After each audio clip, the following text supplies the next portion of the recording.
Oke, Assalamualaikum warahmatullahi wabarakatuh. Salam sehat semua. Oke, selamat bagi kita semua, seorang radiografer. Hari ini hari ulang tahun radiografer sedunia, jadi selamat untuk semua radiografer di dunia yang sudah mendedikasikan dirinya untuk profesi kita dan untuk negara kita. Semangat juga yang saat ini sedang berjuang untuk mendapatkan profesi terbaik dalam hidup kita masing-masing. Semangat juga untuk semua proses hidup yang telah kita jalani sampai saat ini, dan insya Allah nanti kita bisa mendapatkan yang sesuai dengan yang kita harapkan dan sesuai dengan yang kita inginkan, insya Allah. Amin. Oke, minggu lalu kita sudah sempat bahas mengenai FR. Eh, Kemudian minggu lalu itu kita bahasnya masih sampai 10 nomor, masih sampai di nomor 10. Nah, sekarang kita akan lanjutkan karena FR-nya ada 26. Kita lanjutkan ke FR selanjutnya. Mungkin saya share dulu.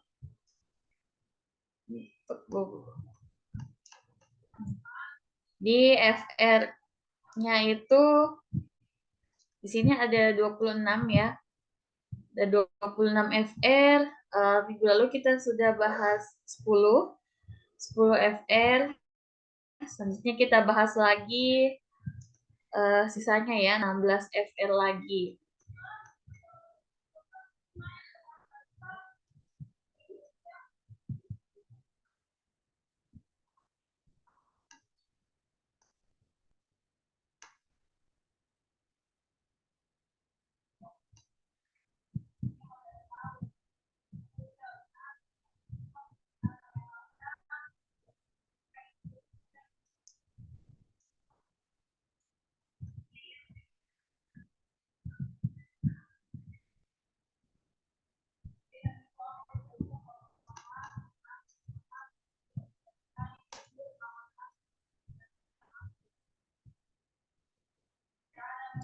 Oke, sekarang kita lanjut untuk pembahasan FR P3K Radiografer. Minggu lalu kita sudah bahas sampai 10 nomor ya, dari anatomi pelvis,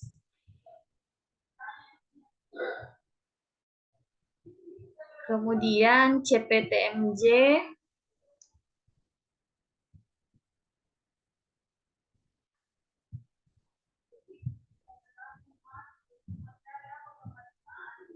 kemudian CP Waters,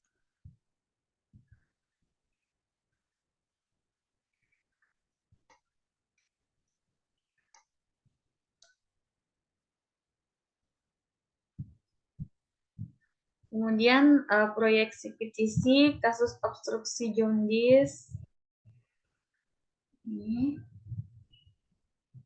Dan kita sudah bahas juga mengenai perbedaan CT simulator dengan CT scan, perbedaan TAE dan TACE. Kemudian kita bahas juga mengenai ukuran film pelvis, CP Schuler, kemudian tujuan bone survey dan posisi pasien bone survey. Nah, sekarang kita lanjut ke poin ke-11 mengenai arah sinar gigi, tepatnya pada bagian rahang bawah yang melar 3. Nah, untuk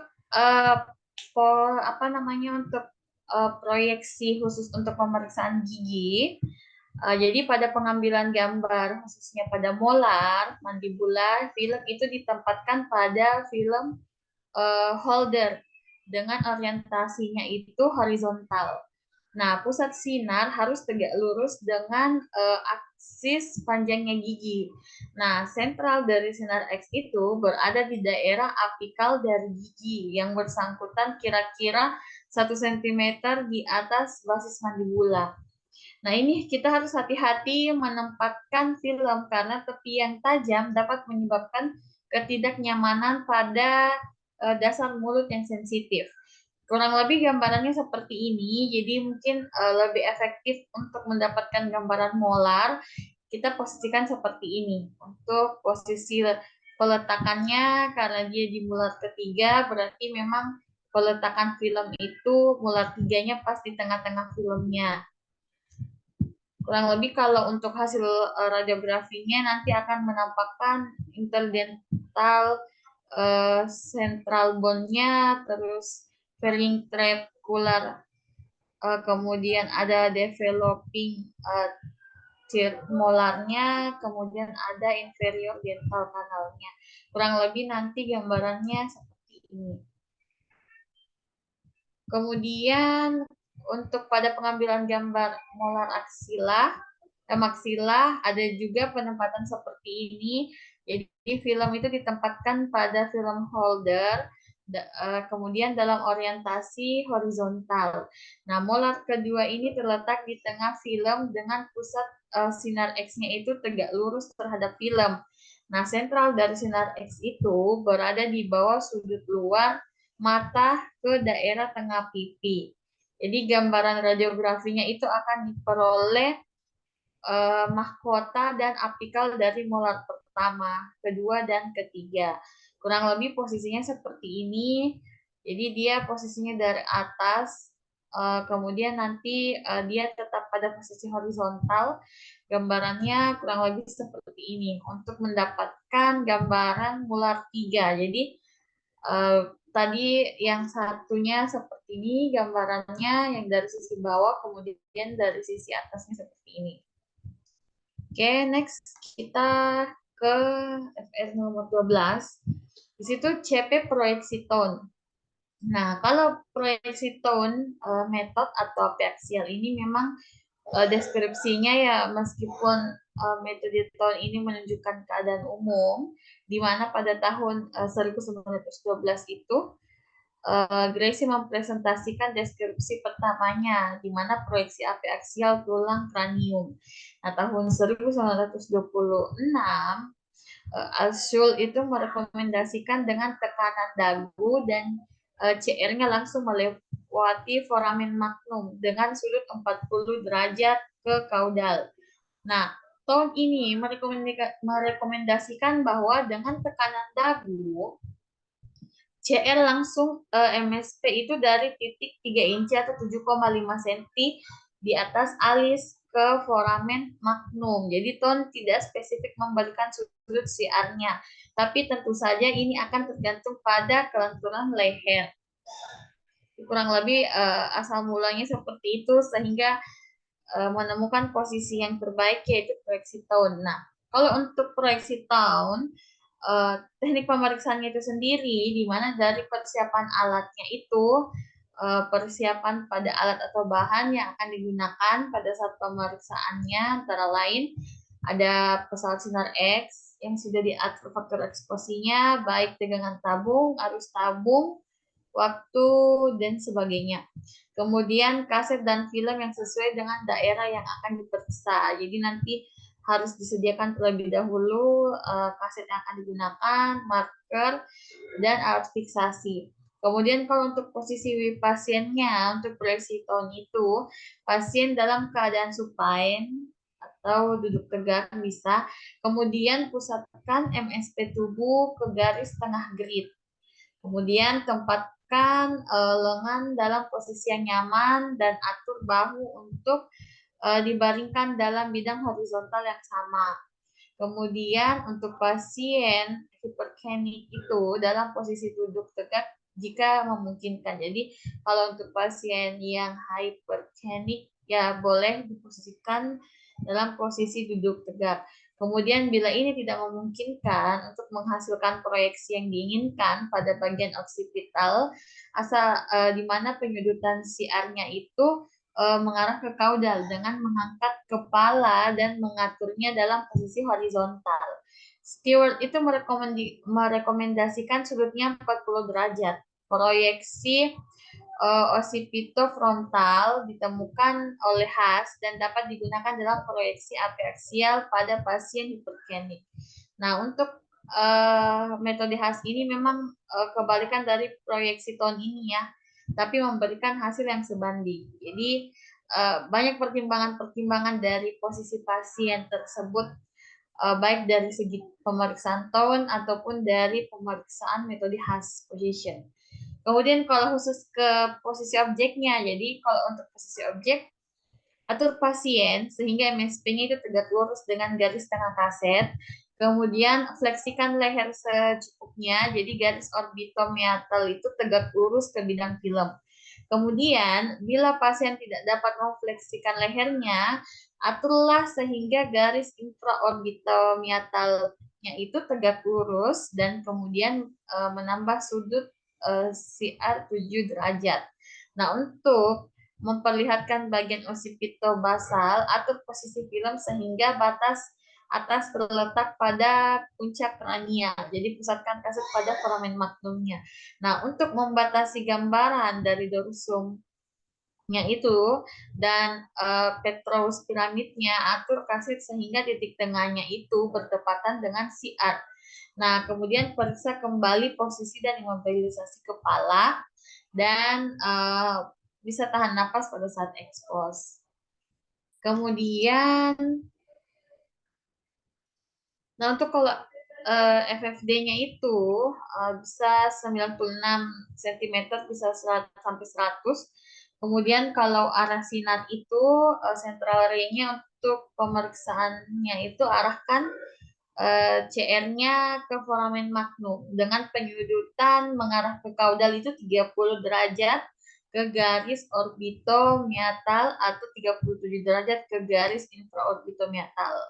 Ini bisa, tapi pada umumnya biasanya menggunakan 30 derajat.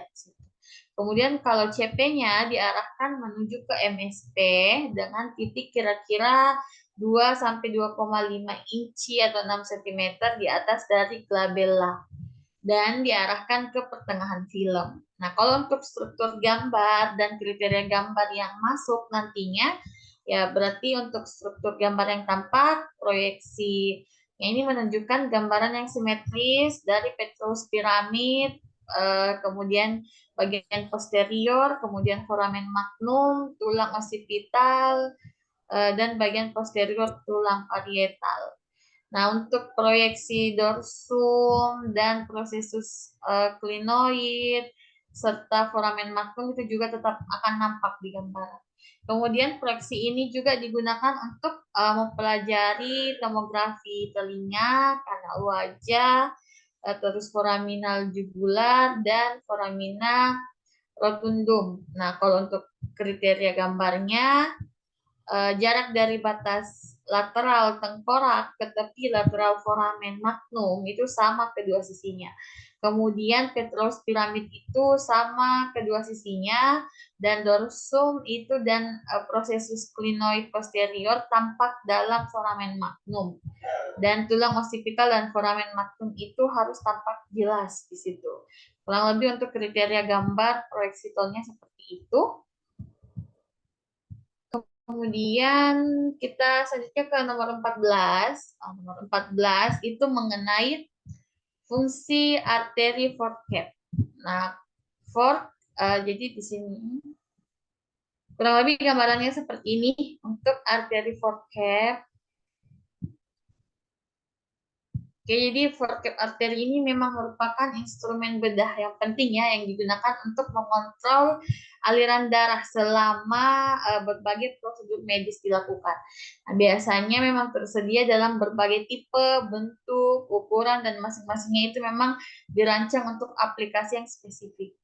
Nah, kemudian untuk jenis forehead arterinya itu ada macam-macam ya, ada forehead arteri lurus, ada forehead arteri melengkung, terus arteri panjang dan arteri kecil. Nah, untuk penggunaannya ya kalau untuk yang arteri lurus nanti dia menjepit pembuluh darah besar, terus memanipulasi jaringan. Kemudian kalau untuk arteri yang melengkung dia menjepit kapal di ruang yang dalam. Kemudian untuk arteri yang panjang, dia menjangkau situs bedah yang di dalam. Kalau untuk arteri kecil, ya prosedurnya yang rumit di area-area terbatas atau yang area-area sempit. Nah, ada tang arteri lurus dengan rahang yang halus untuk menjepit pembuluh darah dan jaringan dengan lembut. Nah, didesain lurus memungkinkan akses mudah di lokasi bedah yang terbuka. Untuk forecap arteri yang melengkung memiliki rahang yang miring, sehingga untuk menjepit arteri dan jaringan di area yang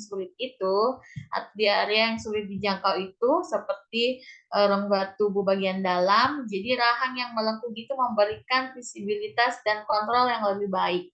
Kemudian kalau forecap arteri yang panjang memiliki poros yang memanjang untuk mengakses pembuluh darah yang jauh di dalam lokasi pembedahan. Nah, panjang ini ekstranya memungkinkan ahli bedah menjangkau jauh ke dalam rongga dan ruang tubuh.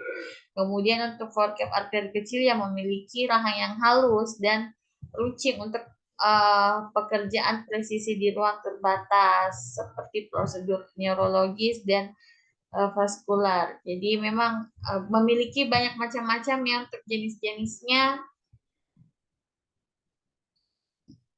Nah, ini seperti ini gambarannya kurang lebih. Jadi ada yang fungsi-fungsi masing-masingnya juga ada fungsi-fungsinya.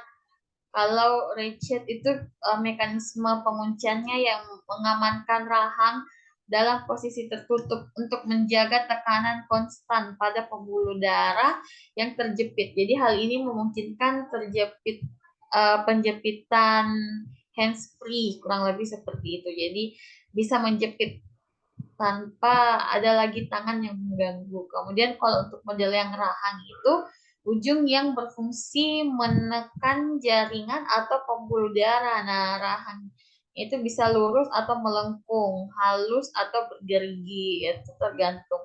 Kemudian untuk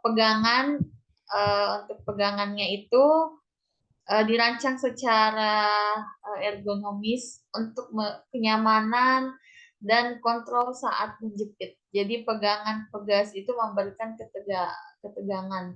Kemudian di porosnya itu menghubungkanlah rahang dengan gagangnya. Jadi panjangnya itu bervariasi tergantung jenis panjang, sedang atau pendek. Jadi kemungkinan akses ke ruang yang dalam itu bisa tergantung dari desainnya.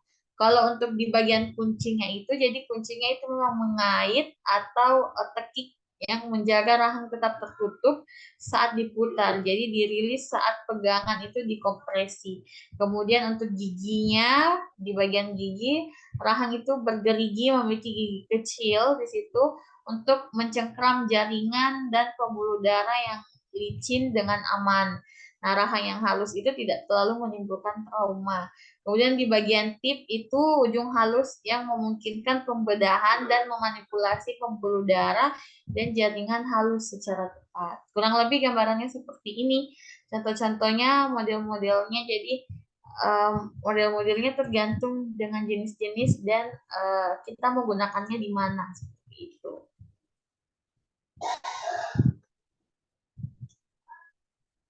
Oke, kemudian kita di poin ke-15 untuk posisi objek pemeriksaan Waters. Nah, posisi pasien boleh erect. Kemudian untuk posisi objeknya itu ekstensikan leher, kemudian atur dagu dan hidung menghadap permukaan meja, kemudian atur kepala sehingga MML-nya itu tegak lurus terhadap IR, kemudian OML-nya itu akan membentuk sudut 37 derajat terhadap bidang IR-nya.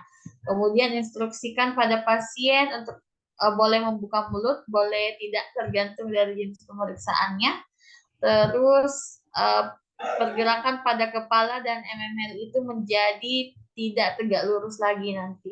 Nah, kemudian untuk atur MSP tegak lurus terhadap pertengahan grid atau permukaan meja. Kemudian pastikan tidak ada rotasi di situ. Kemudian central ray-nya tegak lurus terhadap IR. Central point-nya itu MSP pada parietal menuju akanthion. Kemudian FFD-nya 100 cm. Jadi struktur yang ditampakkan itu ya tampak bagian inferior sinus maxillary, kemudian bebas dari superposisi dengan prosesus alveolar dan petroslich, kemudian inferior orbitarium, dan tampak gambaran sinus frontalis oblik. Kurang lebih seperti itu. Gambarannya seperti ini, kurang lebih untuk posisi dan hasil radiografinya. Kemudian di poin ke-16, nah poin ke-16 ini penjelasan mengenai TAE. Nah, jadi sebenarnya TAE itu transarterial embolization atau TAE. Itu paling sering digunakan pada pasien dengan klinis kanker hati. Namun prosedur ini juga bisa menjadi pilihan terapi untuk kanker ginjal dan tumor neuroendokrin. Nah, pada orang dewasa, embobilisasi arteri itu kan di mana tepatnya pada TAE ini transarterial embobilization adalah pendekatan invasif yang minimal yang mapan untuk mencapai kontrol pendarahan cepat pada trauma tumpul dan panggul akut atau penetrasi. Namun indikasi untuk TAE ini pada anak-anak dengan trauma masih belum mapan dan mekanisme utamanya itu trauma pada anak-anak adalah cedera tumpul. Jadi memang masih belum efektif diperuntukkan untuk pasien anak-anak. Tapi meskipun beberapa penelitian telah membuktikan keberhasilan TAE ini pada pasien anak dengan trauma tumpul, ya jumlah penelitian dan ukuran sampelnya memang masih sedikit. Walaupun memang sudah terbukti, cuman memang masih dikhawatirkan ada cedera yang bisa ditimbulkan pada teknik untuk anak-anak. Tapi kalau untuk orang dewasa, transarterial embobilization ini sudah sangat efektif. Jadi memang di mana memang dia lebih efektif pada kategori 18 tahun ke atas. Tapi kalau untuk anak-anak itu akan disesuaikan tergantung situasi dan kondisinya. Namun memang pertumbuhan yang cepat selama masa remaja atau berbagai karakteristik fisik yang berbeda itu telah muncul dalam populasi pediatrik itu sendiri. Jadi nuansa ini harus dipertimbangkan secara memadai dalam manajemen pasien anak. Nah, selain itu penelitian sebelumnya juga secara eksklusif berfokus pada pasien anak-anak karena memang eh, teknik TAE ini sudah sangat efektif, sudah sangat dibuktikan efektif untuk anak dewasa. Sehingga penelitian saat ini memang fokusnya ke anak-anak, bagaimana apakah ini masih bisa efektif, sehingga kalau dia efektif di anak-anak juga berarti teknik ini sudah bisa diakui keakuratannya seperti itu. Jadi memang fokus pada transarterial embobilization ini memang betul-betul menjadi suatu tindakan yang bisa mengontrol pendarahan cepat. Jadi itu akan sangat terbantu, apalagi klinis-klinis tertentu yang memang terjadi beberapa pendarahan, itu bisa sangat membantu untuk mengenai transarterial embobilization. Biasanya memang lebih banyak untuk klinis-klinis kanker karena memang banyak sekali kondisi-kondisi di organ-organ tubuh yang sangat tidak memungkinkan apabila dilakukan pembedahan atau operasi besar, sehingga memang banyak usulan-usulan mengenai TAE ini. Oke, next untuk poin ke-17, perbedaan penyinaran 2 dan 4 sisi radioterapi khususnya pada pasien CA cervix. Jadi dari hasil penggambaran distribusi, jadi biasanya itu disebut isodosis medan radiasi tunggal dan isodosis medan radiasi multi. Jadi kalau untuk radiasi tunggal, di mana memang sudah sering dilakukan penelitian, eksperimen, dan sebagainya, bahwa memang diperoleh hasil bahwa sebaran dosis radiasi pada penyinaran dengan teknik yang multi arah dapat memberikan daerah dengan medan radiasi yang lebih merata.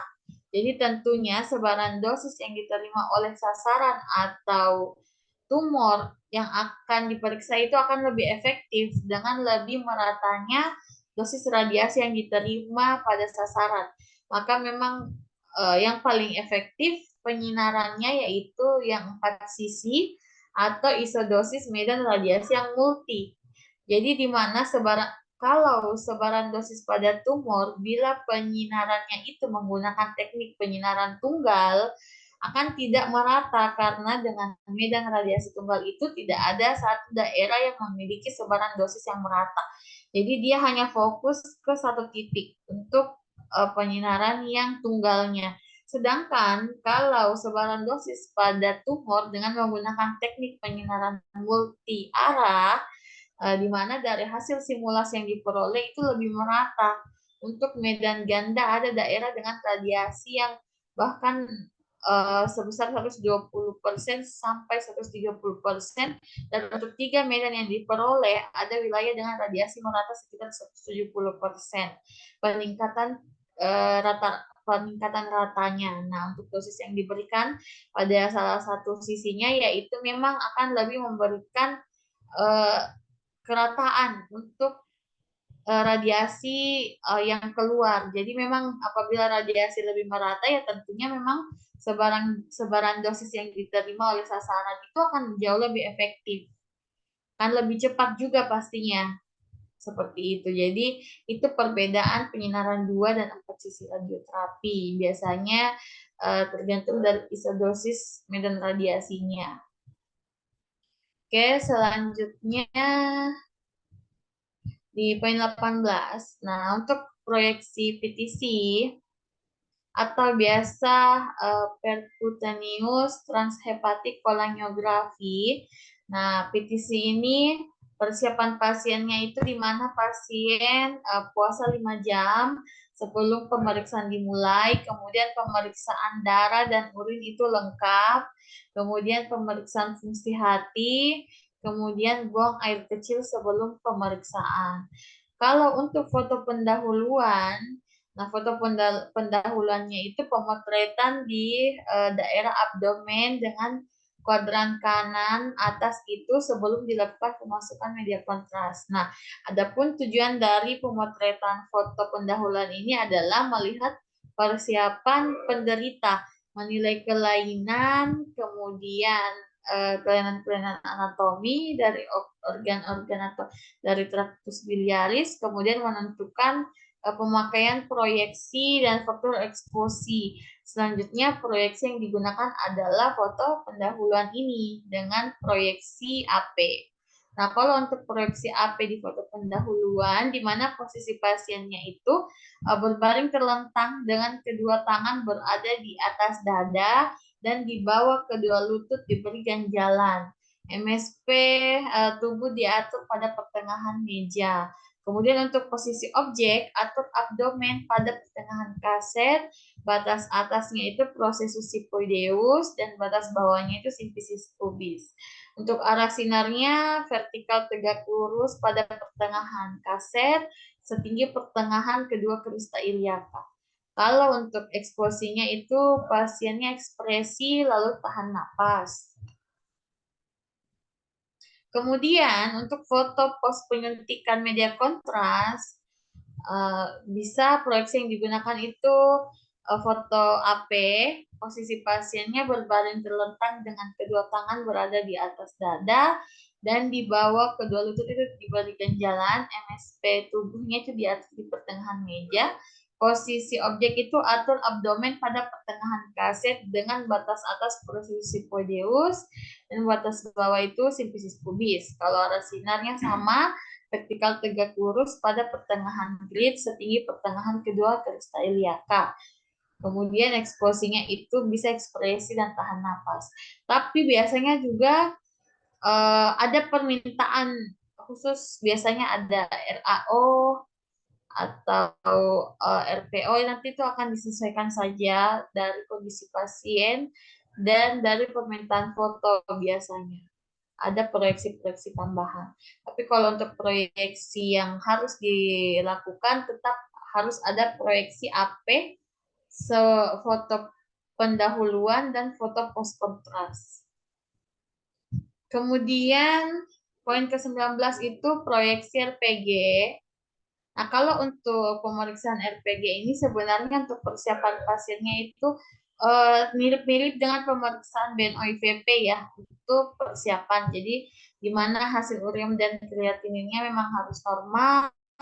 Kemudian 1 hari sebelum pemeriksaan itu pasien makan makanan yang lunak atau rendah serat. Misalnya bisa dari bubur kecap, kemudian 12 jam sebelum pemeriksaan itu pasien minum obat pencahar. Selanjutnya pasien puasa sehingga pemeriksaan selesai dilakukan. Nah, untuk selama puasa, pasien itu dianjurkan untuk tidak merokok dan dianjurkan tidak terlalu banyak bicara untuk meminimalisir udara dalam usus. Kemudian, sebelum pemeriksaan dimulai, pasien itu buang air kecil untuk mengosongkan gelasnya. Kemudian akibat biasanya juga sering ada rasa takut ya dari pasien. Nah, biasanya tugas radiografer yang memberikan penjelasan kepada pasien dan memberikan dorongan mental dan emosional ya, sehingga memang pasien ada rasa nyaman di situ karena memang pemeriksaan RPG ini menggunakan alat yang kalau kelihatannya cukup cukup ekstrim bagi orang-orang awam. Kalau untuk persiapan alat dan bahan itu sendiri, pesawat sinar X, kemudian media kontrasnya bisa pakai iodium 20 cc, speed 20 cc, terus needle 19 gram, film dan kaset harus standby, grip juga, marker, kateter, nanti dia kateternya tuh dipasang dengan bantuan sistoskopi dan disinfektan. Kurang lebih nanti gambaran kateternya seperti ini. Nah, untuk prosedur pemeriksaan pemasangan kateter itu dilakukan oleh dokter urologi dengan menggunakan bantuan sistoskopi. Jadi secara retrograd nanti itu kan dia retrograd, jadi dia artinya berlawanan dengan alur sistem urinari. Jadi melalui uretra sebelum pemeriksaan dilakukan. Jadi di sini nanti kan dia tekniknya secara retrograd ya. Berarti dia berlawanan dengan alur sistem urinarinya sehingga memang dia akan melalui uretra sebelum pemeriksaan itu mulai dilakukan yang nanti akan dimasukkanlah kateternya. Kurang lebih gambarannya seperti ini. Kemudian untuk proyeksi RTG-nya, jadi prosedur pemeriksaannya itu pertama harus dilakukan plain foto dulu di abdomen polos untuk memastikan letak kateter. Kemudian radiografer itu akan mengetahui ketepatan teknik dan posisi yang bagus nanti. Kemudian selanjutnya dilakukanlah injeksi 3-5 cc media kontras melalui kateter menuju renal pelvis. Nah, pada ginjal yang diperiksa khususnya. Nah, nanti kan diambil dengan menggunakan film baik ukuran 24-30 atau 30-40 boleh. Kontras itu dimasukkan kembali kurang lebih 5 cc sambil kateter itu ditarik perlahan. Nah, lalu foto menggunakan yang lebih panjang lagi 30 kali 40 untuk melihat daerah ureternya.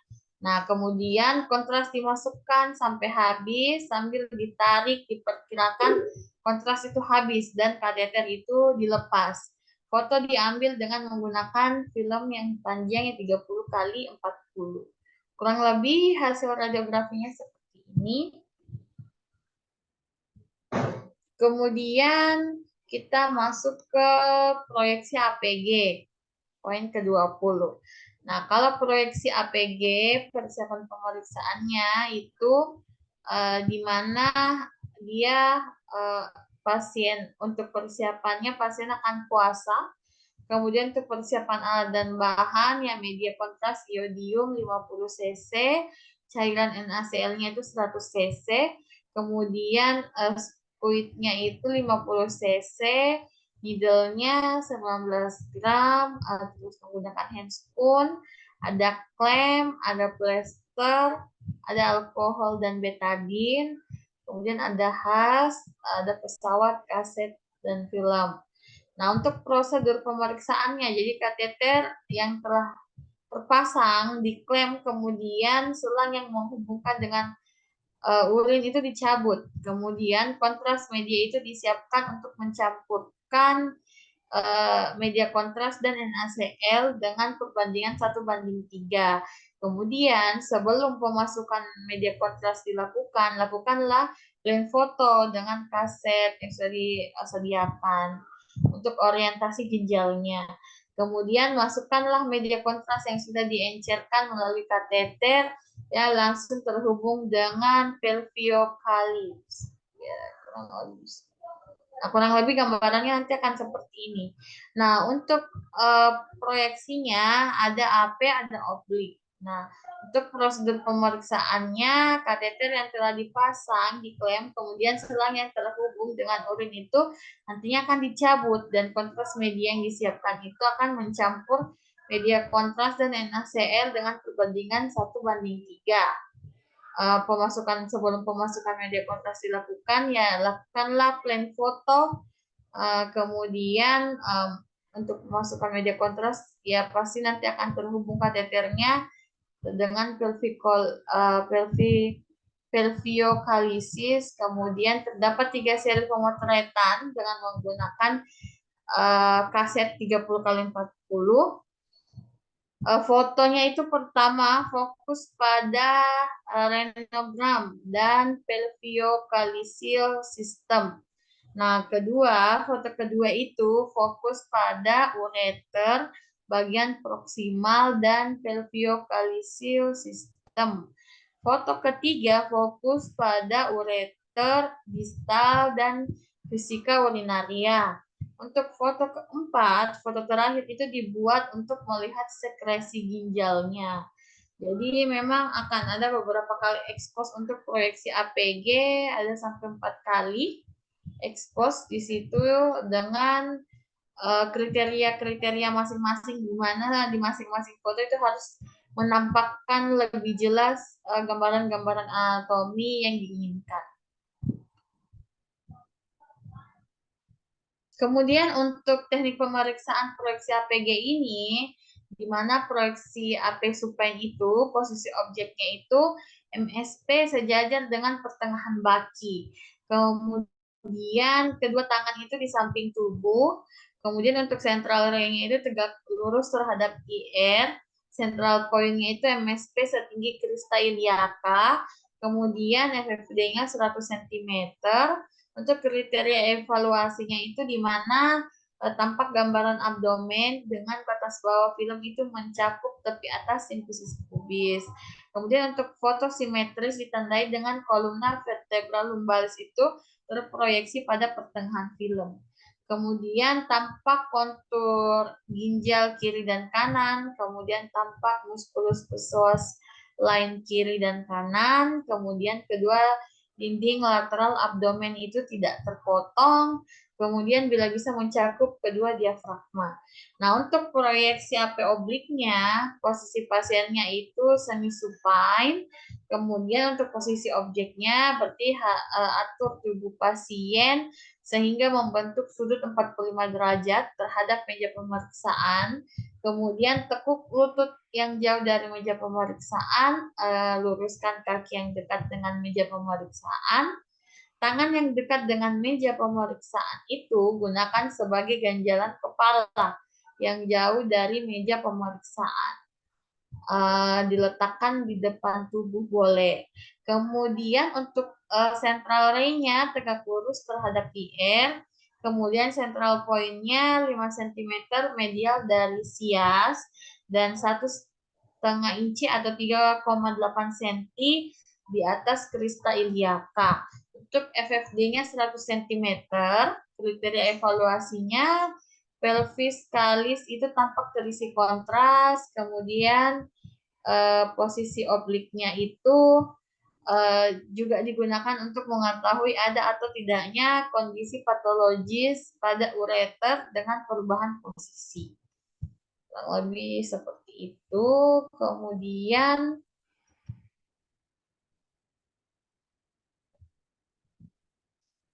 kemudian untuk CP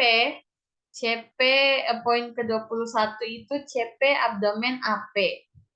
Nah, kalau untuk pemeriksaan abdomen AP, kurang lebih persiapan pasiennya itu pasien dianjurkan untuk membuka baju hanya di sekitaran perut. Kemudian posisi pasiennya pasien dalam posisi supine atau tidur terlentang, posisi objeknya itu pusatkan MSP pada meja pemeriksaan dan pelvis, usahakan tidak terjadi rotasi. Terlihat dari kedua siasnya itu berjarak sama dari kedua sisinya. Kemudian ukuran kasetnya boleh 30 kali 40 vertikal, arah sinarnya tegak lurus vertikal, kemudian CP-nya itu pada umbilikus, sekitar 3 jari di atas krista iliaka, kemudian luas lapangan kolimasinya batas atas torakal 11 dan torakal 12 harus tampak dan batas bawahnya simfisis pubis. Kemudian untuk FFD-nya 100 cm, pakai marker dan pakai gelit. Kurang lebih gambarannya seperti ini untuk posisi pasien dan hasil radiografinya. Kemudian, nah kalau untuk posisi yang setengah duduk, berarti posisi pasiennya itu pasien duduk di meja pemeriksaan dengan MSP-nya itu sejajar dengan kaset, kemudian kedua tangan lurus di samping tubuh, posisi objek, kaset berada di belakang tubuh pasien, aturlah batas atasnya itu proxipoid dan batas bawahnya itu simfisis pubis. Nah, pelvis dan shoulder itu tidak mengalami rotasi. Diusahakan pelvis dan shoulder itu tidak mengalami rotasi.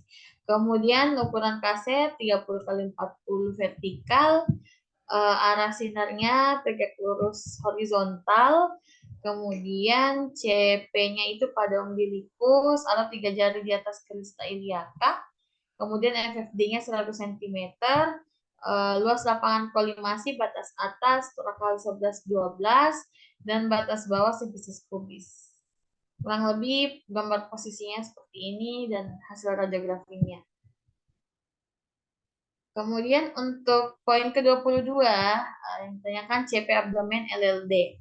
Di mana memang untuk abdomen LLD ini persiapan pasiennya pasien tetap posisi miring, di mana diusahakan dia dalam posisi miring itu selama 10-20 menit sebelum dilakukan eksposi untuk memberikan kesempatan udara bebas agar naik hingga ke daerah permukaan atas rongga peritoneum. Kemudian untuk posisi pasien, pasien berbaring miring dengan sisi kiri tubuh itu menempel pada meja pemeriksaan. Kedua lengannya itu ditekuk dengan lutut juga diletakkan, ditekuk juga boleh. Agak ke depan ke bidang anterior abdomen.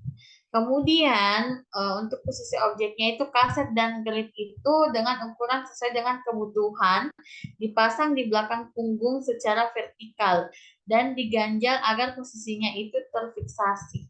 Kemudian pertengahan kaset itu berada pada garis yang menghubungkan kedua krista iliaka. Bidang medial sagitalnya itu berada sejajar dengan meja pemeriksaan dan tegak lurus terhadap kaset. Jadi setidaknya kaset itu harus mencakup diafragma untuk bagian batas atas. Dan untuk arah sinarnya itu dia tegak lurus horizontal. Kemudian CP-nya itu pada umbilikus atau 3 jari di atas krista iliaka. Kemudian FFD-nya itu 100 cm. Kurang lebih posisi pasiennya seperti ini, hasilnya kurang lebih seperti ini. Ya, setidaknya nanti untuk di hasilnya itu bagian pubisnya itu tidak terpotong. Jadi betul-betul tervisualisasi bagian abdomen di posisi LLD. Kemudian tujuan dari masing-masing posisi proyeksi AP ini di mana memang memperlihatkan ada atau tidaknya penebalan atau distensi pada kolon yang disebabkan karena massa atau gas pada kolon. Nah, kalau tujuan dari proyeksi AP setengah duduk untuk menampakkan udara bebas di bawah diafragma. Kalau tujuan dari proyeksi LLD itu untuk memperlihatkan airflow level atau udara bebas yang mungkin terjadi akibat perforasi kolon. Nah, kenapa juga harus LLD? Kenapa tidak FLD? supaya terpisah dengan udara di lambung. Karena pada pasien yang mengalami kebocoran dinding usus, udara akan berada pada permukaan teratas. Dan jika dibuat foto RLD, udara bebas itu akan tampak menyatu atau bercampur dengan udara di usus, sehingga patologisnya itu sulit dinilai. Tujuan pada saat eksposi pasien itu disuruh menahan nafas setelah ekspirasi penuh. Jadi pada saat menahan nafas itu pergerakan usus itu berhenti. Jadi diafragma akan naik dan gambaran abdomen itu akan jelas.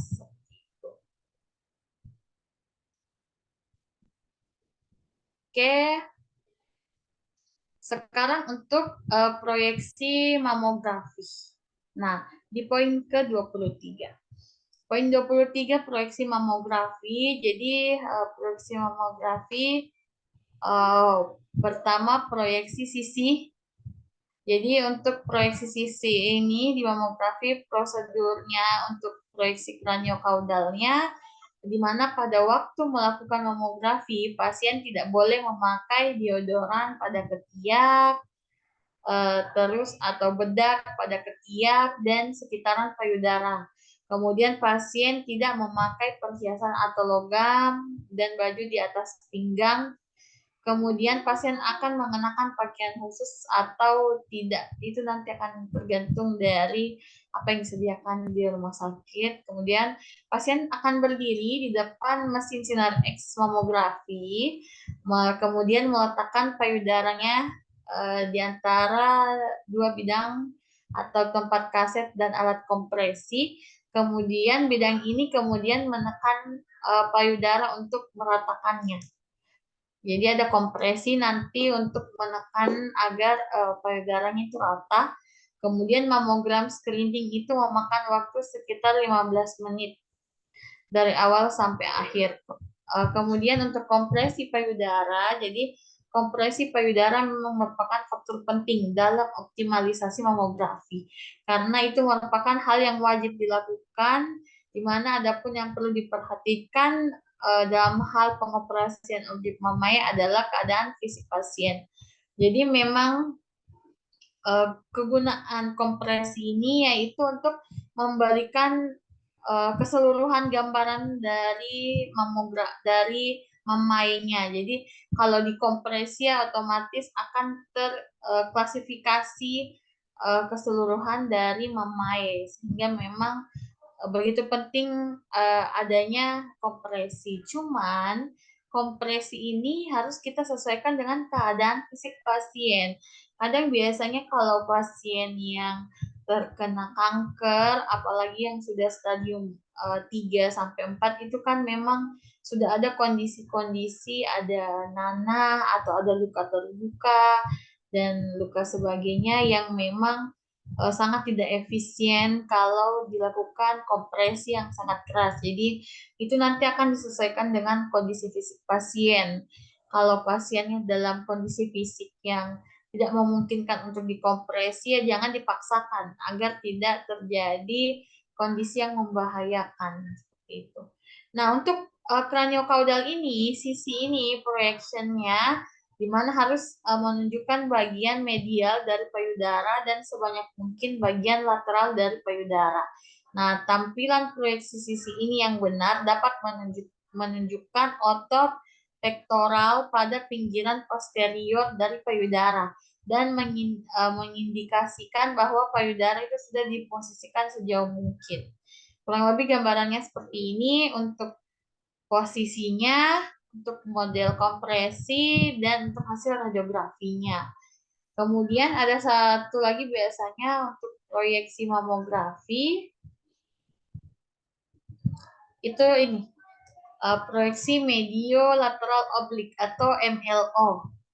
Nah, proyeksi medio lateral oblik ini menjadi proyeksi dengan tampilan yang paling baik untuk menggambarkan semua jaringan payudara dan otot pektoral.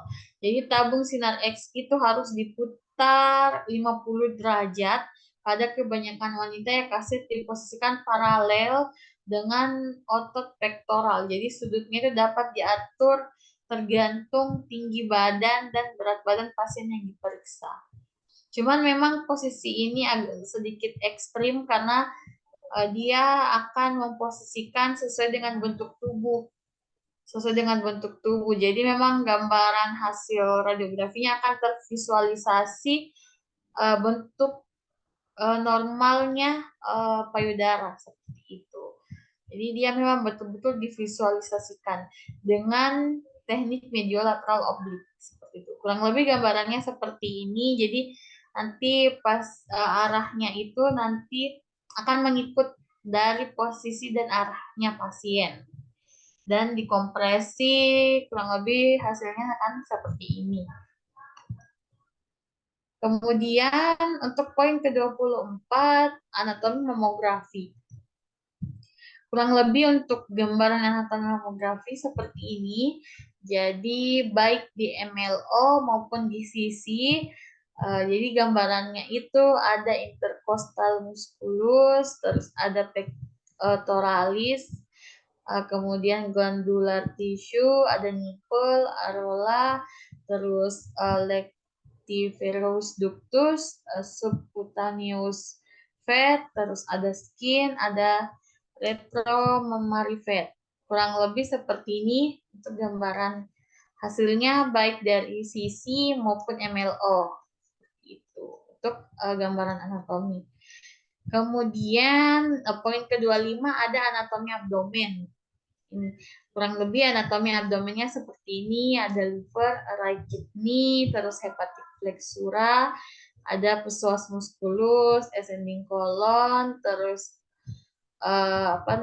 vertebra lumbal 5, ada sacrum, kemudian ada caput femur, ada symphysis pubis, ada iliaca, terus colon descendens, ada musculus psoas, terus ada ribs juga, ada costa 12, kemudian ada kidney, terus ada splenic flexura sama spleen, kurang lebih seperti ini. Nah, kalau untuk anatomi abdomen yang ada media kontras di kolon, kemudian ada media kontras di PU, kurang lebih seperti ini ya. Kalau ingin menampakkan struktur urinari, jadi ada gambaran minor calyxnya, ada major calyx, ada renal pelvis, kemudian ada PUG, terus ada ureter, ada PUB, ada VU, kemudian ada urinary bladder, kemudian ureter, dan pada bagian kidney di situ ada. Jadi kemudian kalau kontrasnya itu ada di kolon, berarti akan kelihatan duodenum, terus kolon ascendens, terus ada ilium, ada jejunum, ada stomach di situ. Jadi akan sangat menampakkan gambaran usus kolon media kontrasnya pada usus seperti itu. Kurang lebih untuk anatominya seperti ini. Kemudian untuk poin ke-26 itu foto radiografi titub koloniografi. Kurang lebih hasil radiografinya seperti ini. Jadi nanti akan tempat ductus hepaticusnya, terus ada juga titub di situ alatnya, di situ ada duodenum juga, ada jejunum. Kemudian fokus nanti di situ ada ductus hepaticus kanan, ductus hepaticus kiri, terus ductus biliaris communis, ductus hepaticus communis. Nanti di situ ada gambaran titubnya di situ. Jadi memang kalau untuk titub koloniografi itu kan ada foto pendahuluan juga. Jadi kalau untuk foto pendahuluannya itu tujuannya akan dapat menunjukkan densitas klasifikasi pada kandung empedu beserta cabang-cabang seluruh empedu. Nanti kan untuk proyeksi AP-nya itu posisi pasiennya di mana nanti dia supine dan kedua lengan itu berada di samping kanan, kemudian kiri kanan atau kiri tubuh, dan kedua kaki lurus. Kemudian untuk posisi objek, mid sagittal plane-nya itu diatur di pertengahan meja, kemudian abdomen diatur pada pertengahan kaset dengan batas atas Processus Sipoideus, dan batas bawah Crista iliaca. Kemudian untuk central array-nya vertikal tegak lurus, central point-nya di mana garis MSP-nya itu setinggi 2-3 inci di atas Crista iliaca. Kemudian eksposinya itu dilakukan pada saat pasien ekspresi dan tahan napas. Untuk gambaran radiografi yang tepat nanti akan memperlihatkan batas atas vertebra thoracalis, khususnya di bagian 11, dan batas bawah simfisis pubis, kolumna vertebranya itu pada pertengahan radiograf. Nah, untuk foto setelah pemasukan media kontras, di mana memang media kontrasnya itu menggunakan Yupamiro, di mana sebanyak 30 cc dengan aquadesnya itu perbandingan 1:1, dengan spuitnya itu melalui kateter.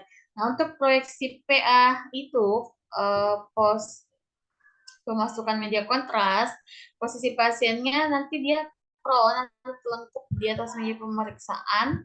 Kemudian itu posisi objeknya kedua tangan pasien itu menempuh pada kepala, mungkin boleh ke sisi kiri. Kemudian pada kaki dan tubuh itu lurus dengan bidang tengah tubuh tegak lurus pada meja pemeriksaan. Kemudian untuk CP-nya itu garis MSP-nya setinggi 2-3 inci di atas Crista iliaca. Kemudian central array-nya itu vertikal tegak lurus terhadap bidang kaset. Kemudian untuk kriteria yang akan tampak nanti akan tampak gambaran aksial kandung empedu, kemudian bayangan pemendekan karena letak kandung empedu yang menyudut terhadap film. Kemudian bagian abdomen lateral dan lemak periodenalnya itu akan nampak, ada muskulus psoasnya juga, terus batas bawah hati dan kedua ginjal nanti akan nampak, dan beberapa tulang iga yang bagian bawah. Kemudian kurang lebih nanti untuk titiknya gambarannya seperti ini. Kemudian untuk posisinya nanti di mana nanti itu alat titiknya itu akan masuk ke dalam. Jadi dia dimasukkan ke dalam. Kurang lebih nanti gambaran hasilnya seperti ini. Nah, untuk proyeksi yang selain AP dan PA, ada juga proyeksi RAO dan LAO. Nah, kalau untuk RAO itu di mana pasiennya itu semi prone dengan tangan kanan di belakang dan tangan kiri di depan, kaki kiri fleksi, sedangkan kaki kanan lurus. Kemudian untuk posisi objek mid sagittal plane-nya itu diatur di pertengahan meja abdomen, diatur pada pertengahan kaset, kemudian objeknya itu berada di tengah-tengah kaset. Untuk central point-nya itu di lumbal 2, setinggi 2-3 inci dari Crista iliaca. Central ray-nya vertikal tegak lurus terhadap kaset. Tujuannya untuk melihat sistem biliaris dengan mendekatkan objek terhadap kaset. Kalau untuk proyeksi LAO itu kurang lebih sama ya, jadi pasiennya semi prone, tapi ini kebalikannya, jadi tangan kirinya di depan dan tangan kanannya berada di belakang, kaki kanannya fleksi, sedangkan kaki kirinya lurus. Nah, untuk posisi objeknya mid sagittal plane-nya itu diatur di pertengahan kaset, dan objeknya itu nanti diatur pas juga di pertengahan kaset. Untuk CP-nya itu setinggi 2-3 inci dari Crista iliaca. Kemudian central array-nya vertikal tegak lurus terhadap kaset. Tujuannya untuk melihat ductus cysticus untuk proyeksi LAO. Tadi kalau untuk proyeksi LAO-nya itu untuk melihat sistem biliari. Kalau untuk LAO-nya itu untuk melihat ductus cysticus. Jadi kurang lebih seperti ini. Tutupnya itu akan dimasukkan nanti ke dalam sistem biliari. Oke.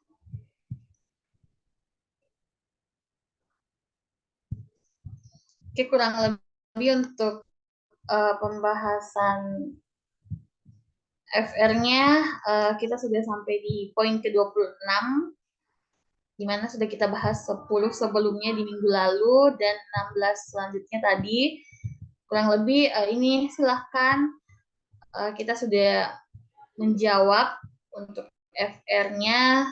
Saya sudah ada beberapa literatur yang mampu menjawab FR baik dari segi-segi teori maupun di segi penelitian saat ini.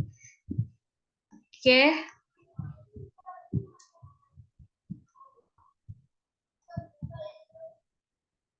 Oke, Mas, apakah Pak Muzamil sudah ada?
Oke, sepertinya mungkin Pak Muzamilnya akan mengisi di next pertemuan ya. Jadi kemarin ada yang sempat menanyakan mengenai penjelasan radiologi intervensi yang memang masih butuh pembahasan-pembahasan teori. Kita kan sudah mantapkan untuk pembahasan FR dan minggu lalu dan minggu ini. Kemudian saya akan bantu sedikit memberikan pengantar materi mengenai radiologi intervensi. Jadi memang sebenarnya radiologi intervensi itu banyak sekali ya, ada angiografi, arteriografi, terus banyak sekali lah pemeriksaan-pemeriksaan yang masuk ke dalam radiologi intervensi. Cuman memang yang sering sekali muncul biasanya baik dalam segi UKOM maupun di soal P3K itu pasti biasanya akan menyelip angiografi di situ. Jadi dia paling sering sekali untuk radiologi intervensi memang yang paling sering sekali terbahas ya biasanya pemeriksaan angiografi di situ. Jadi saya kasih pengantar dulu sedikit untuk mengenai pemeriksaan angiografi.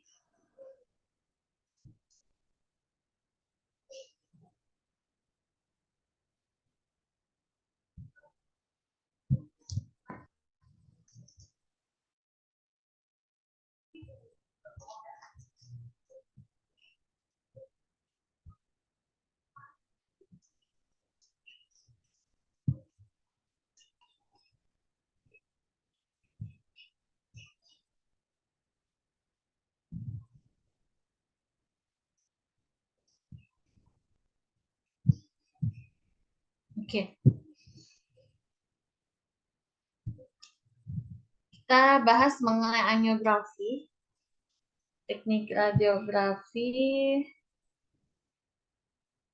Oke, jadi sebenarnya angiografi itu dia dari asal katanya itu berasal dari pencitraan pembuluh darah yang merupakan memang sebuah prosedur yang menghasilkan citra sistem sirkulasi darah melalui arteri, vena, ataupun pembuluh darah meniskus.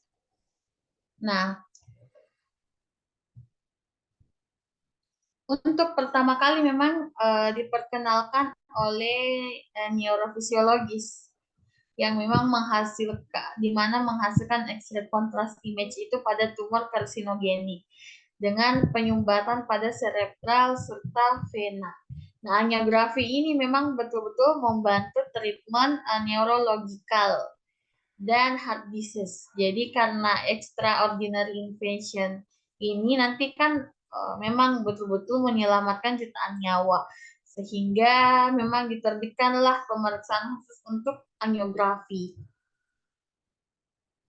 Nah, untuk pengertiannya itu sendiri, di mana angiografi merupakan suatu sistem diagnostik untuk pemotretan pembuluh darah dengan bantuan bahan kontras menggunakan sistem foto dan membutuhkan beberapa film pada setiap penyinarannya. Untuk teori dasarnya, jadi di mana pemotretan angiografi itu menggunakan bahan kontras karena jalan peredaran pembuluh darah itu suka dideteksi tanpa menggunakan bahan kontras. Nah, hal ini memang disebabkan karena daya serap intensitas sinar X itu sangat rendah. Jadi bahan kontras tersebut biasanya disebut radio opak, yang artinya memang bahan kontras yang tidak dapat ditembus oleh sinar X. Untuk cara pemberian bahan kontrasnya, jadi pemberian bahan kontras ke tubuh pasien itu menggunakan beberapa cara. Ada sistem injektor dengan menggunakan suntikan, ada sistem diminumkan atau oral, ada sistem dihirup melalui pernapasan. Cuman memang angiografi itu yang paling umum yang akan diinjeksikan. Di situ pasti yang paling umum media kontrasnya dengan injeksi. Kurang lebih pasti semuanya sudah sangat fasih dengan melihat injektor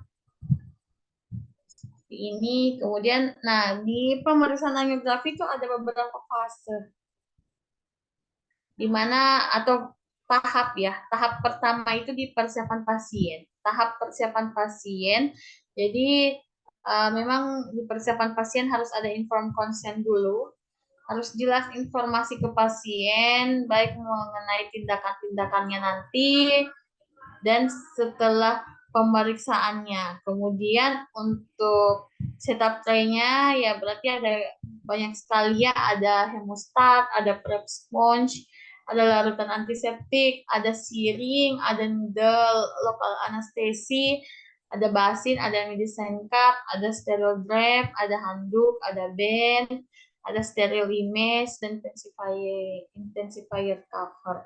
Untuk setup injektor dan peralatan filmingnya itu nanti tetap harus disediakan. Terus ada monitoring pasien, menentukan dan menyiapkan puncture site-nya. Itu di tahap persiapan pasien.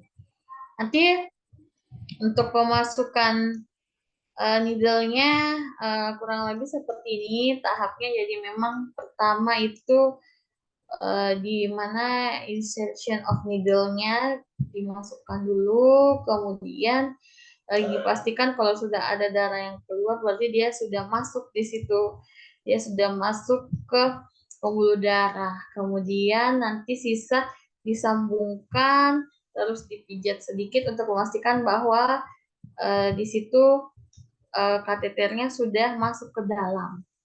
Kemudian nanti sisa diteruskan didorong seterusnya. Untuk tahap peletakan kateter, jadi nanti radiografer itu membantu radiolog untuk menempatkan kateter itu diikuti dengan FL. Jadi FL-nya nanti itu akan diulangi pada fase ketiga. Untuk pesawatnya itu nanti dia fluoroskopi, jadi tindakan pencitraan medis yang digunakan oleh dokter untuk mengambil gambar dari organ tubuh tertentu dan untuk melihat video pergerakan berbagai bagian tubuh di layar fluoresensi secara langsung. Jadi ini memang si fluoroskopi ini sifatnya dia real time. Jadi dia akan memberikan fasilitas gambaran video yang akan melihat alur media kontrasnya masuk ke pembuluh darah dan bisa memvisualisasikan gambaran pembuluh darah secara menyeluruh, sehingga apabila ada penyumbatan atau apabila ada pembengkakan atau batu di situ, dia akan sangat kelihatan bahwa media kontras itu akan tersumbat atau alur media kontras itu akan sangat lambat karena ada beberapa faktor tersebut. Itu akan sangat jelas terlihat dan sangat bagus visualisasinya apabila nanti dia akan disajikan dalam bentuk video. Makanya memang untuk pemeriksaan angiografi dia memang cocoknya ya bentuk fluoroskopi seperti itu. Tindakan ini memang menggunakan sinar X dan bahan media kontras lainnya yang membuat bagian tubuh menjadi tidak tembus pandang dan terlihat dengan lebih jelas. Untuk fluoroskopi ini umumnya digunakan untuk mendiagnosis penyakit dan juga sebagai tindakan intervensi dalam bidang ortopedi, gastroenterologi, dan kardiovaskuler. Kurang lebih inilah gambarannya untuk fluoroskopi. Kemudian untuk di tahap filmingnya, jadi radiografer itu mengoperasikan injektor dan peralatan filming untuk menghasilkan radiograf yang diperlukan. Kemudian ada image-nya itu nanti akan diproses, kemudian menyiapkan image untuk diperlihatkan pada radiolog. Kemudian untuk tahap penanganan pasiennya, berarti nanti setelah itu ada pembalutan luka, puntur, terus pastikan bahwa pasiennya itu atau perawat itu mengerti tentang perawatan pas prosedur. Kurang lebih anatomi angiografi cerebral seperti ini gambarannya. Mungkin semuanya sudah apalagi yang radiologi intervensi sudah sangat bersahabat dengan anatomi di cerebral pembuluh darah cerebral ini. Circle Willis-nya ya. Kemudian untuk indikasinya, indikasi-indikasi biasanya ada anterosklerosis, jadi merupakan penebalan dinding arteri yang elastisitasnya itu menurun. Biasanya diakibatkan endapan kalsium atau emboli atau penimbunan lemak. Terus ada trombosis yang melekatnya trombosit pada darah sehingga menonjol dan hiperkolesterol. Bisa juga tumor, trauma, nekrosis, dan anoreksma. Jadi banyak sekali indikasi-indikasi dari pemeriksaan angiografi. Kemudian untuk persiapan pasiennya itu seperti ini ya, informasi dan penjelasan prosedur harus jelas. Terus IC, kemudian puasa minimal 6 jam. Rambut pada daerah fungsi itu harus dicukur, VU-nya dikosongkan, KU-nya harus dalam kondisi baik, dan riwayat alergi harus diketahui. Alat dan bahannya kurang lebih seperti ini. Jadi kalau untuk alat steril, ada ruangan, ada squid 20 cc, ada duk lubang, terus ada duk biasa, kemudian baju steril, ada bengkok, ada mangkok, kemudian konektor plus kunci, kemudian ada infuset, ada squid 5 cc, ada boket, biasanya nomor 16, kemudian ada kain kasa. Nah, untuk yang non steril itu ada kontras media, plester, alkohol, NaCl, iodium, silosain, gunting, korentang, standar infus, O2, stetoskop, kemudian tensimeter, heparin, injektor, obat antihistamin, kaset, marker, pesawat.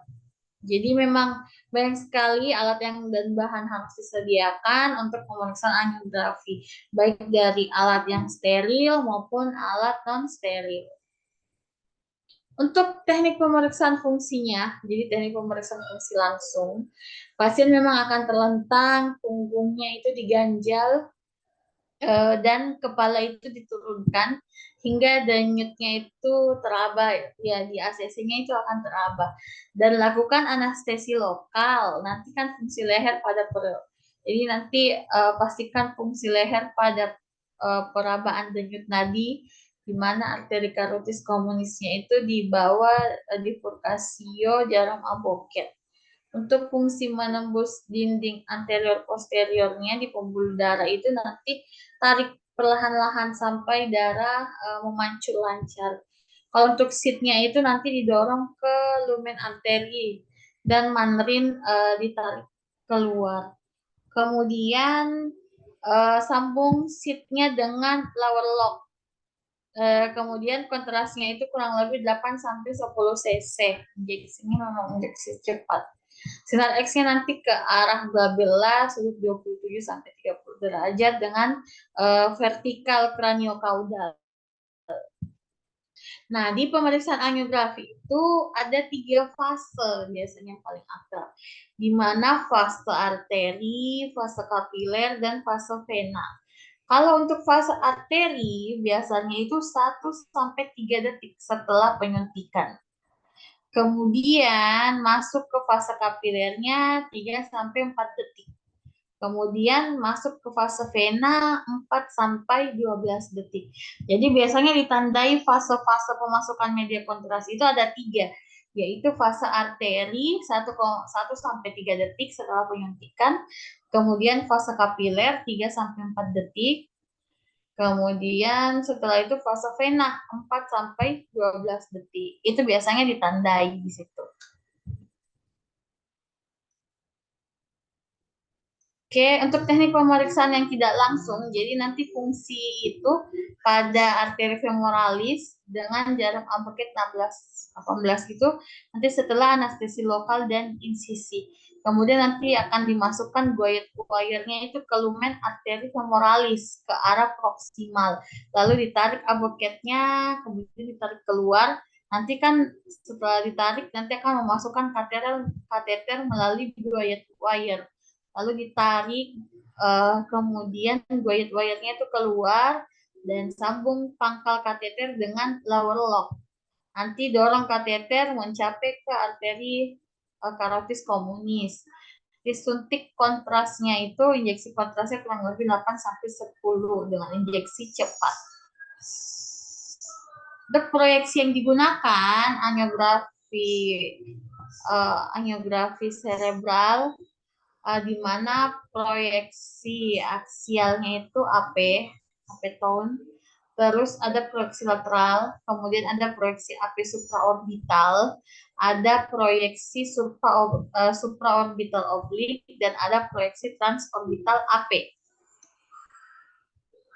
Untuk proyeksi aksial AP tone, di mana pasiennya itu posisi pasien tidur terlentang, kemudian posisi objeknya itu kepala pro-AP, tepatnya di pertengahan filmnya itu 2 cm di bawah MAE. Kemudian arah sinarnya itu 30 derajat ke arah kaudal. Nah, kalau CP-nya itu 8 cm di atas glabella menuju ke pertengahan film. Nah, kurang lebih untuk proyeksi aksial apetonnya itu seperti ini. Posisinya seperti ini dan hasil radiografinya kurang lebih seperti ini.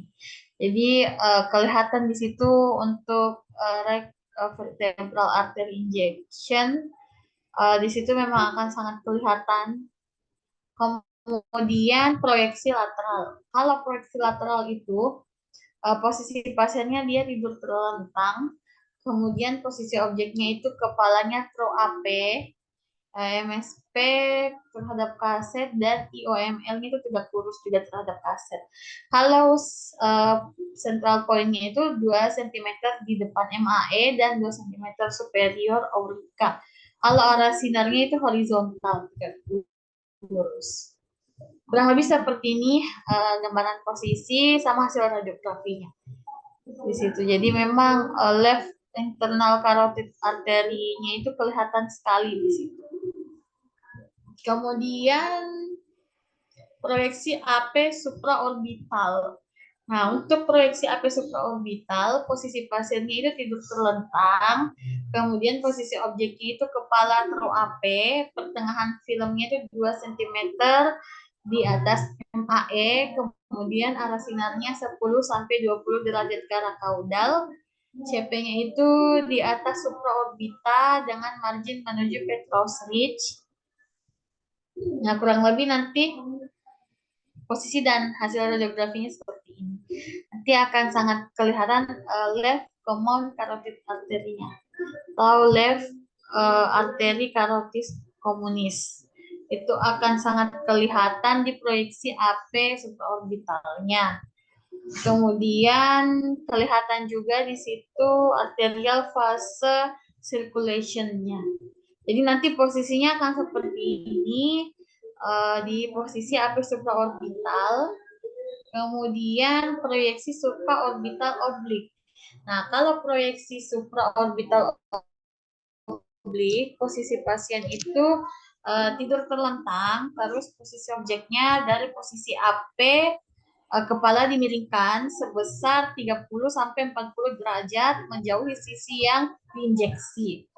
Kemudian pertengahan film itu 2 cm di atas MAE, arah sinarnya 10 derajat ke arah kaudal, CP-nya itu di atas supramargin menuju ke petrous ridge-nya. Kurang lebih gambarannya seperti ini. Jadi memang jadi arteri karotis komunis yang right-nya itu kelihatan jelas di situ, dan aksial oblik supraorbitalnya itu terproyeksi di situ. Kurang lebih gambarannya seperti ini untuk posisinya dan untuk hasil radiografinya. Kemudian untuk proyeksi transorbital AP, jadi di situ posisi pasiennya tidur terlentang, kemudian posisi objeknya itu dia true AP, pertengahan film 4 cm di atas MAE. Kemudian arah sinarnya itu 20 derajat ke arah sefalat, dan arah poinnya itu CP-nya itu pada pertengahan mata, di mana MLL-nya itu titik ke 2 cm di atas MAE di situ. Kurang lebih gambarannya seperti ini di posisi pasiennya hingga ke hasil radiografinya. Jadi di situ memang transorbitalnya itu memang sangat jelas, dan MCA-nya di situ kelihatan ya di situ dari. Jadi memang betul-betul transorbital itu akan terproyeksi tervisual dengan sangat jelas untuk proyeksi transorbital AP. Nah, kalau gambaran normal angiografi karotis itu arteri karotis komunisnya cabang 2 pada bifurkasionya itu setinggi C3 sampai 4, cervical 3 sampai 4. Terus arteri karotis komunisnya itu bercabang menjadi ACI dan ACE. Kemudian untuk frontalnya itu bayangan proksimal ACE itu terletak pada medial dari ACI. Kurang lebih nanti untuk arteri karotis internalnya akan gambaran visualnya seperti ini. Cerebri anteriornya juga kurang lebih seperti ini yang akan nampak nanti. Kemudian cerebri media akan kelihatan gambaran-gambaran tersegmentasi. Nanti saya akan share untuk yang tergambarkan di cerebrinya, percabangan-percabangan, terus anatomi-anatominya. Jadi akan banyak sekali ya untuk klinis-klinisnya, ada oklusi pembuluh darah, terus ada aneurisma, AVM, kemudian ada tumor intrakranial, herniasi, trauma hematom epidural, kemudian hidrosefalus,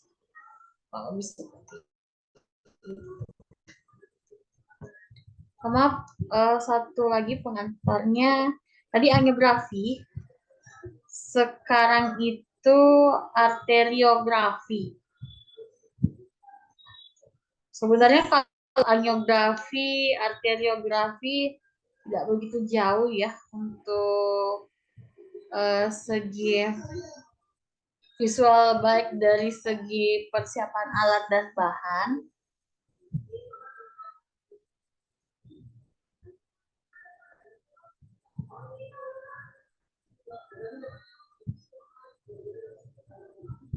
Kalau untuk arteriografi, jadi angiografi dan arteriografi dia tidak begitu jauh di segi persiapan alat dan bahan.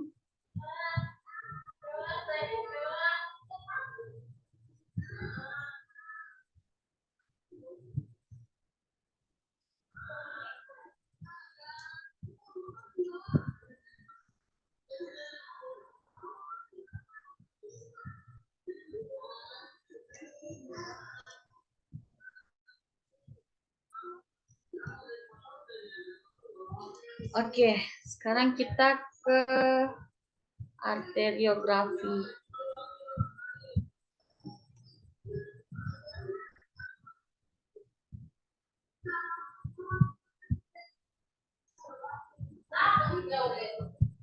Oke. Kurang lebih mungkin untuk arteriografi, gambarannya memang tetap menampakkan pembuluh darah khususnya ke arteri. Kemudian kurang lebih sejarah-sejarahnya seperti ini.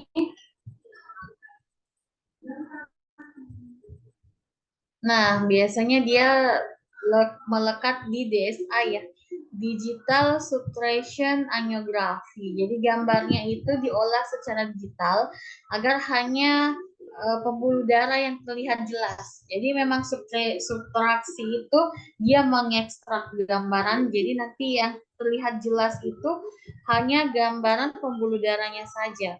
Dan struktur jaringan lunak dan tulang itu akan terlihat kabur di situ. Itu teknik DSA, Digital Subtraction Angiography.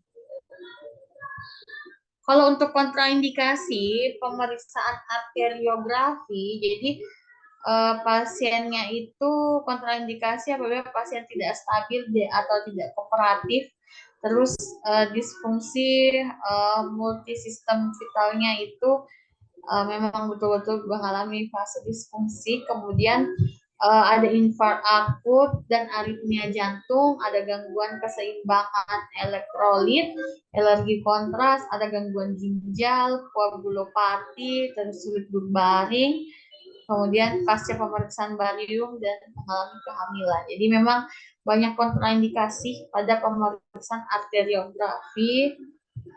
Kalau untuk indikasinya biasanya diagnosis penyakit vaskular primer, kemudian diagnosis dan lokalisasi tumor vaskular, kemudian perioperatif untuk anatomi vaskular, ada diagnosis dan terapi komplikasi vaskular, dan prosedur endovaskular percutaneous.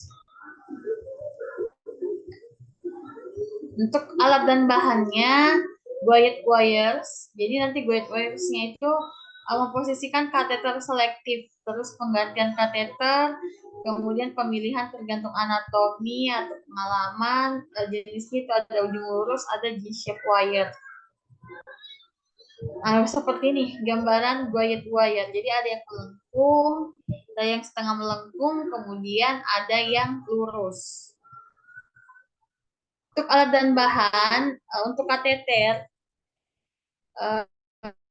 ada materinya dari polietilen, teflon, terus poliuretan, kemudian kalibernya itu 5-7 fr untuk dewasa dan anak-anak 3-4 fr.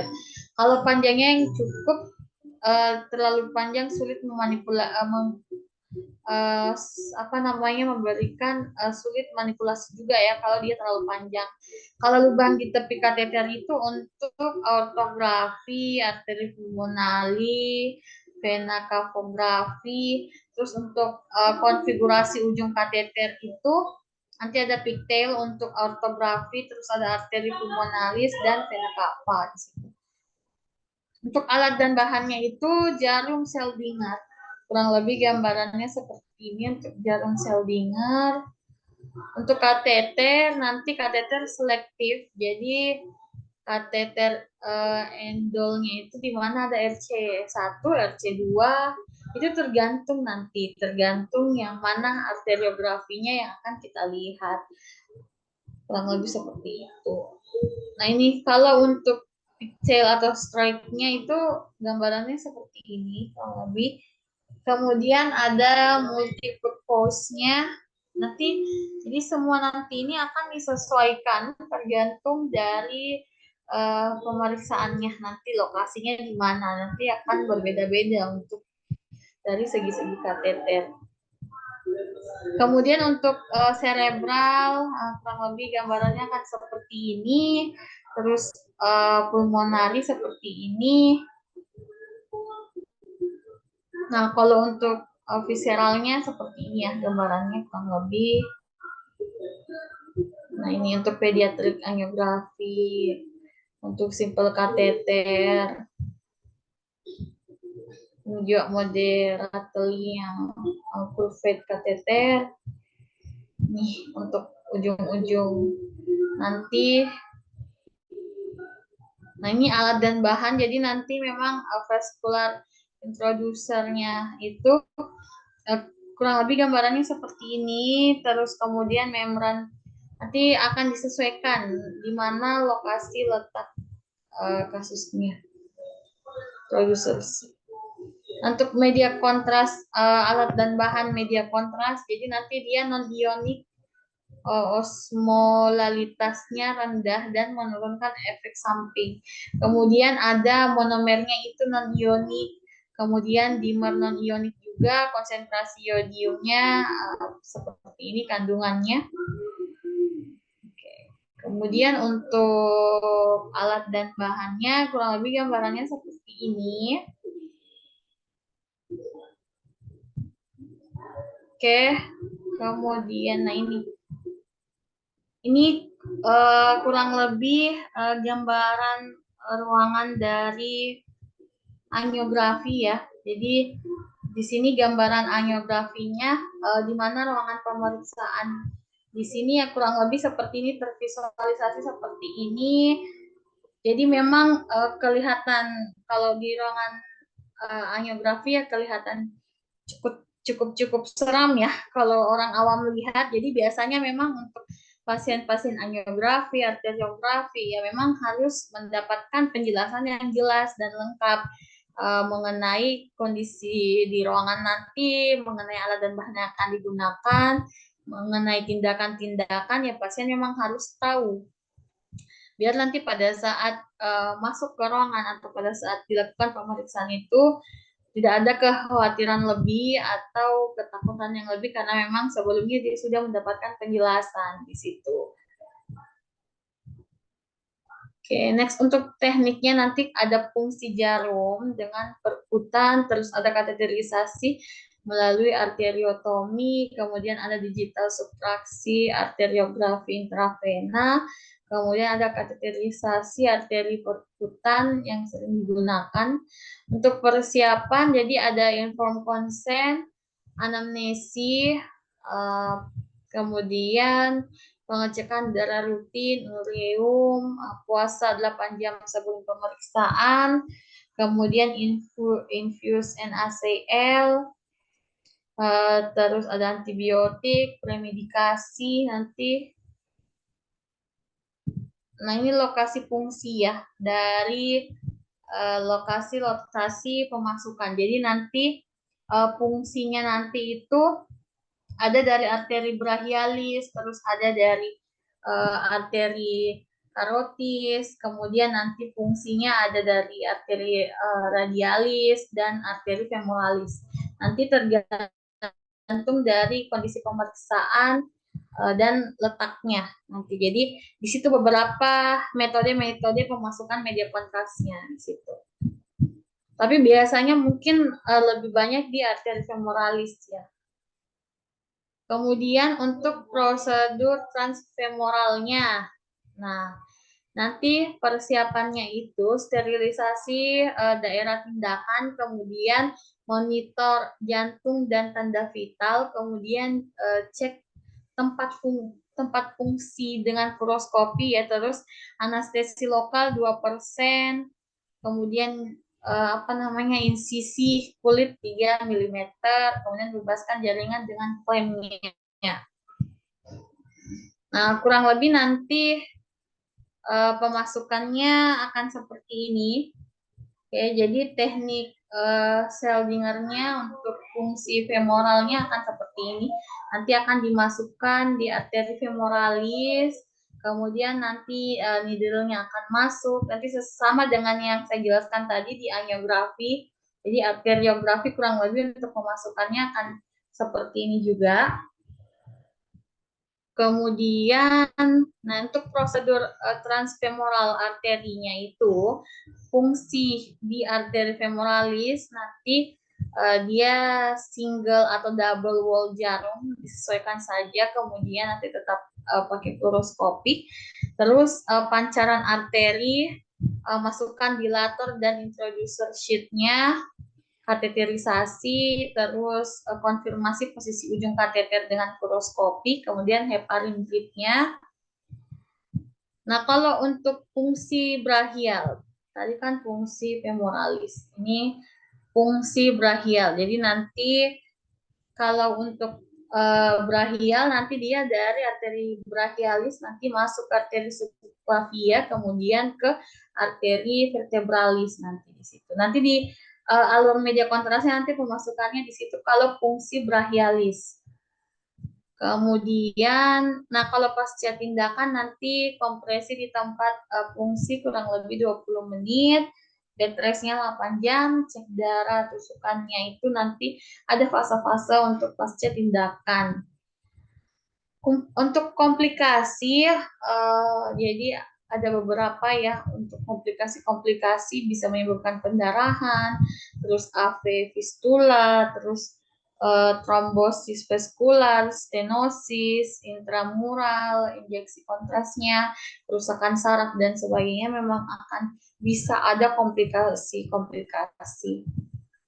Kurang lebih komplikasi akan mirip-mirip seperti ini, bisa saja terjadi hematoma, diseksi aorta. Kalau untuk pencegahan komplikasi juga masih banyak ya, ada non-hionik, ada teknik yang baik, hindari tusukan, terus jangan injeksi kontras media pada kateter dengan aliran balik yang secara negatif, diameter kateter tidak terlalu besar, lokasi tusukan di atas kaput femoralis, itu mungkin akan lebih mencegah adanya komplikasi.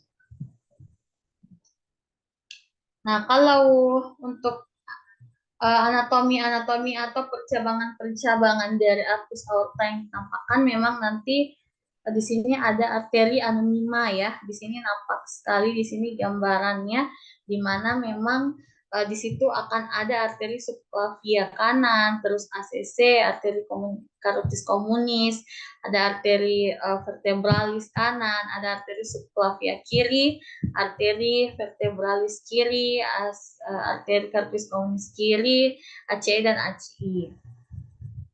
Kurang lebih untuk arteriografi karotis eksterna, arteriografi karotis di fase pemeriksaannya. Ini kurang lebih anatominya. Arteriografi karotis interna, arteriografi vertebrobasilaris posisi lateral, kemudian cerebri anterior dan media posisi AP, arteriografi vertebrobasilaris untuk posisi AP. Untuk di sini untuk fase kapiler ya, di mana dia 3 sampai 4 detik sesudah injeksi kontras. Kemudian nanti bayangannya itu diffuse, di mana nanti gambarannya terlihat, cerebrogramnya akan kelihatan di situ. Kemudian di sini kalau untuk fase vena ya. Nah, kalau di fase vena memang pengisian di sini pengisian vena profundanya dan sinus venosusnya itu akan kelihatan di situ. Terus nanti vena profundanya itu terletak lebih posterior dibandingkan dengan vena superficialnya di situ. Kemudian kalau dia di arteriografi koroner dan pulmonal, kurang lebih gambaran jantung seperti ini. Terus jantung dari postero inferiornya. Nah, ini kalau arteriografi koronaria sinistra. Ini kalau kurang lebih di sini gambaran anatominya. Arteriografi koronaria dextra. Ini gambaran kurang lebih gambarannya. Nah, kalau di pembuluh darah paru, arteriografi paru kurang lebih gambarannya seperti ini. Ortografi, arteriografi iliaka eksterna interna, Ini kalau arteriografi iliaka interna dan percabangan pada pelvis. Ini kalau aortografi dan arteriografi pada ginjal. Terus arteriografi ekstremitas superior. Nah, di sini arteriografi subclavia kiri dan percabangannya di sini. Jadi dia kelihatan di sini dari brachialis. Kelihatan di sini. Terus arteriografi regio antebrachium. Ini tanpa DSA, jadi kelihatan gambaran tulang di belakang dan soft tissue-nya. Terus arteriografi regio manus, arteriografi ekstremitas inferior, kurang lebih kalau arteriografi femoralis seperti ini. Kemudian arteriografi regio poplitea dan cruris.